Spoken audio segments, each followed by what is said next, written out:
Ewan McNeil, you're a fund manager at Camus Capital. You're investing in bonds. What's your outlook for credit in 2018? We are very constructive for 2018.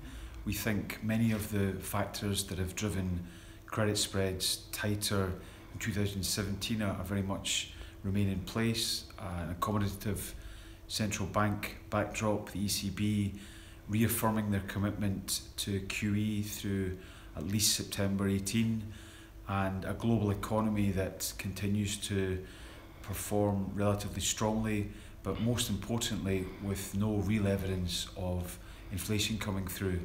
Indeed, the ECB remain quite a distance away from their 2% target, and against that backdrop of relatively benign monetary policy conditions, we think that's supportive for credit.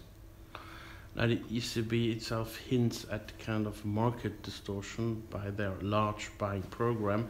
Do you think that distortion will be as severe as this year, or will it change?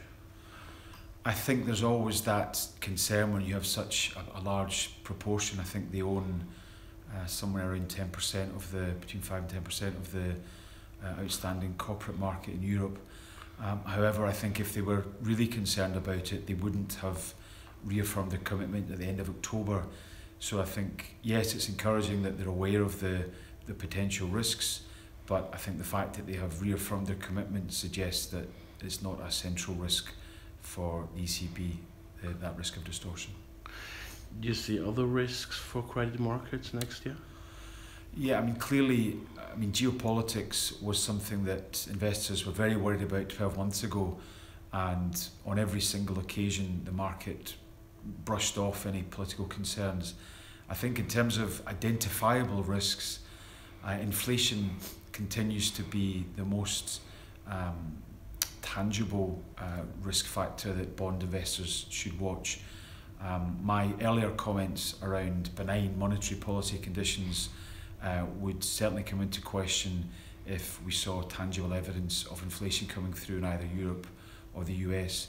At the moment that's not the case, and there continues to be this disconnect between unemployment falling pretty dramatically across regions, but that not being accompanied by inflation. And as long as that kind of dichotomy continues to exist, I think that should remain supportive for credit spreads. You manage a fund with about 140 positions in corporate bonds. Where do you look for opportunity? Sure. We manage, as you said, a portfolio of around 140 bonds against an index or an investable universe of 10,000.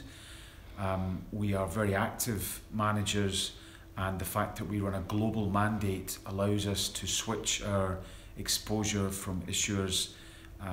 So we look at global issuers that issue across currencies. For example, if Crédit Agricole issued bonds in dollars that we thought offered more potential returns to investors than the euro bonds, then we would switch. And that's something that has been central to our success, our strong returns, and we believe in a relatively benign, low volatility backdrop. That skill set and that approach will continue to be very important.